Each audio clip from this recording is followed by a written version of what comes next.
fellow South Africans, members of the academia present here with us, distinguished guests, ladies and gentlemen, good evening. Dumelang, Dimategwan, Reperi, you're welcome. This is a function we honor diplomats, members of the diplomatic corps who are based in South Africa. His Excellency Ambassador Mpoko confirms once again that in these 20 years, this previously skunk of the world has become the most popular destination for diplomats. That we have the highest population of diplomats, only second to Washington in the world.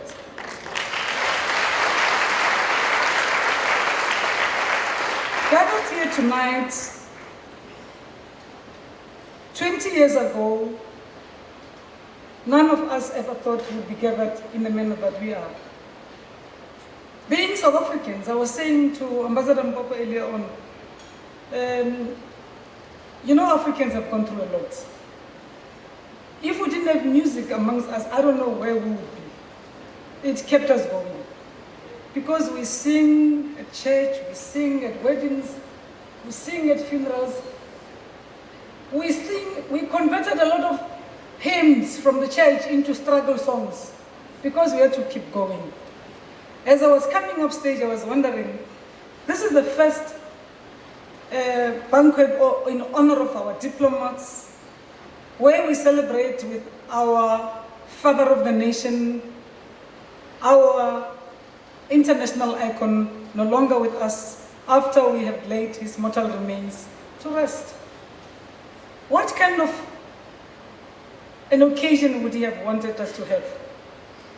To turn this occasion into another funeral service, or to celebrate his life differently? I chose to sing that hymn, that song, just to say, Tata Madiba, we are around here, not very far from the place where you incarcerated. This time around, also making a contribution to say, Siyabonga. Thank you very much for you and your comrades who have made peace, security, and development, not only in South Africa, but in our continent, possible. We can also say to some, I think we are now ready. We will lessen the borrowing of vessels and ships as we begin to trade amongst ourselves. I shall come back to that later. We meet here almost every year and it's become custom. And this time around, we've come here to celebrate or to begin a celebration of this 20 years anniversary of freedom. As the program director said, it was unthinkable. But we had all our forebears, we had all our leaders, some in Robben Island, some in exile and everywhere else. And the voice of Madiba who kept saying to us, it always seems impossible until it is done. And so here we are, ladies and gentlemen, together, not only as a rainbow nation, but all of us with our friends, because this South Africa is a product of our people's struggle, but also a product of international solidarity. We are gathered here today to say we are free, and to say to our friends, thank you very much.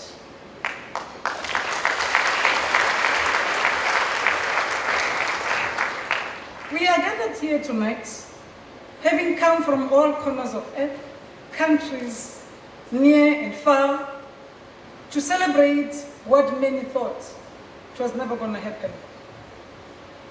I keep remembering my late son saying to me, Ma, when you say you used to carry a water can, was it about you fetching mineral water? Because where my mother lives, in a village, water runs through the tap of a kitchen, now in a free South Africa. But less than 22 years ago, it was almost impossible. When I was young, I had to carry a water can for 10 kilometers in that particular village. It did not make sense to him when he saw what he saw when he grew up. That's the journey we have traveled. We have a very good story, to tell. This evening, before we walked into this hall, we had a panel discussion on television. We had a few ambassadors were invited, and the anchor tried to provoke them. I will not mention the names of the countries because you're all very important. It was a few of you randomly picked up to join me in that panel discussion. And the anchor kept provoking the diplomats to find something to say about what is it that South Africa should have fixed in the 20 years that South Africa has not been able to fix. They kept telling our good story. And they were very, very factual. Of course, they were not undiplomatic, but they did not have to create stories, because we've got a very good story to tell. And that's why when we say thank you to the international community, we say that unashamedly. I think we can all agree that we have laid good foundations of a truly great nation. Today is indeed better than yesterday. And through our National Development Plan, as our President has said in the State of the Nation address, His Excellency President Zuma, through our NDP, we have had this past. We have had this experience in the 20 years. We actually think we know what needs to be fixed in the next coming 20 years. We are consciously aware of the challenges we still face. We are aware of the mountains to climb before we can reach the destination that our forebears envisaged. There is still so much to be done. And we'll continue saying, working together with our people, we will reach that destination. I don't have to rehash the President, His Excellency President Zuma's State of the Nation address. Excellencies listened. You have made your own opinions, but the few that I've been able to chat to this evening said it was a balanced statement. It also gave a good account of what we had set to achieve and achieved in the past 20 years. As a nation, I'm sure the chairperson of our portfolio committee will also attest to this, we have established active bilateral relations with countries across the globe. I'm sure we are one of the not so many countries who we don't have declared enemies. We don't have enemies actually. Because wherever you go, you'll find somebody who says something about how she or he had contributed into the freedom of this country, and we appreciate that. So we actually prefer cooperation and collaboration rather than competition, crass competition that does not champion diplomacy of Ubuntu. I think we've also tried to make some contribution in the multilateral politics. We take pride as we thank you in the space you've opened for us, or you've opened with us, for us to play this humble role in the past 20 years. We've been to the Security Council twice. We have served there and experienced what is it that we mean by transforming global institutions of government. We are just a little bit disappointed that the Security Council, as we move towards 2015, still remains what it was almost 70 years ago. So I'm sure that's the responsibility of all of us. Through this diplomacy of Ubuntu, we are in the G20, we are in BRICS, We are in IPSA and many other fora. In 2010, South Africa hosted what the world says was the most spectacular and most successful FIFA Soccer World Cup. First time on African soil. We also hosted and presided over COP17, which helped breathe a new life into climate change negotiations and came out with a Durban platform of action so that we could save Kyoto Protocol. And as we go to 2015, we're calling upon all of us to make sure that we bring about this difference that our people want. That the people of the UK, as they struggle with and drowning in the floods, with the fires in Australia, and all other, I would say, natural disasters or unnatural disasters around the world, it really continues to call upon us that the global leadership needs to put its head together to resolve this man-made problem.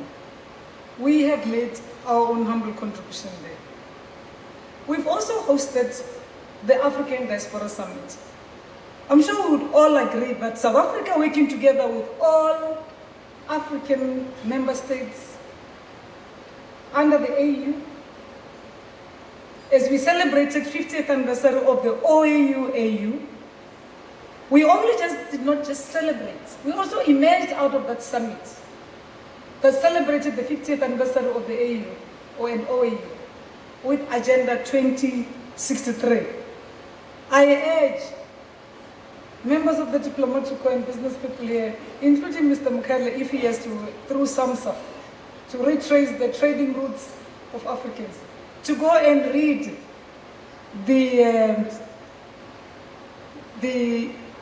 envisioned email from the first female chairperson of the African Union to Kwame Nkrumah.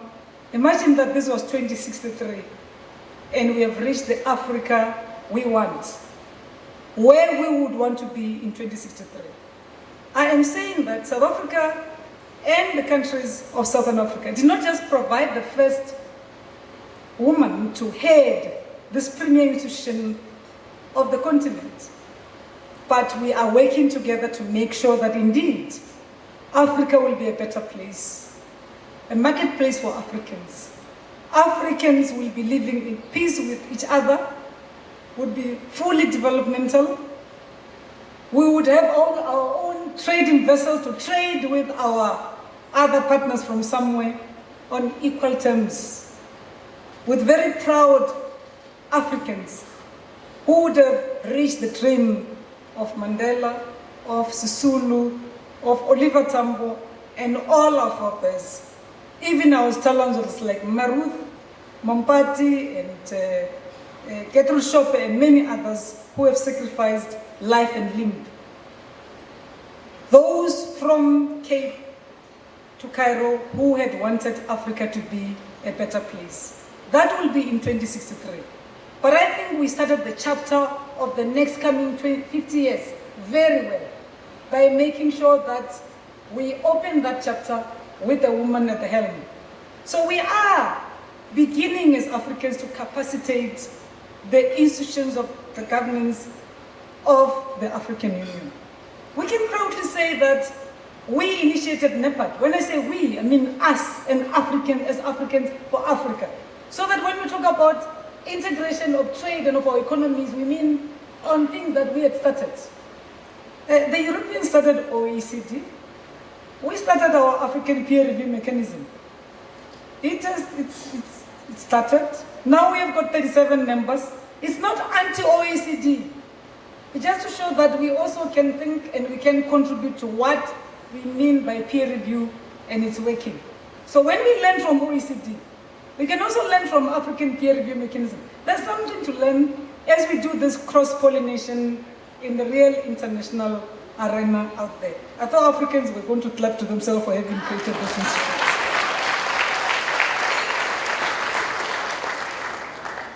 May I once again say, the journey to celebrate truly the 20th anniversary of our true freedom has just begun.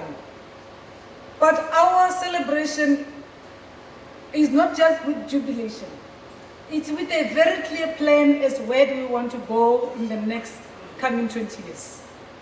Because we are a nation at work. Because we still have just so much to do. Because we are fully conscious that because our economy is fully integrated in the global economy, we cannot do this alone. We have to do it with your excellencies. We have achieved this freedom with you in partnership. We will continue working with you. We will continue championing the voice of the people of the South. Not against the North, but just making sure that indeed we give access to those who need food security, who need basic health care, very much in line with our 5 key priority areas. We've done so much in the 20 years. We've got a good story to tell, but we also are still fully aware and consciously aware of the triple challenges of poverty, of unemployment, of inequity, which is not just a South African problem, but which is a problem, a general challenge that the global community have to work together to resolve. Ladies and gentlemen, Your Excellencies, working together, we can do more.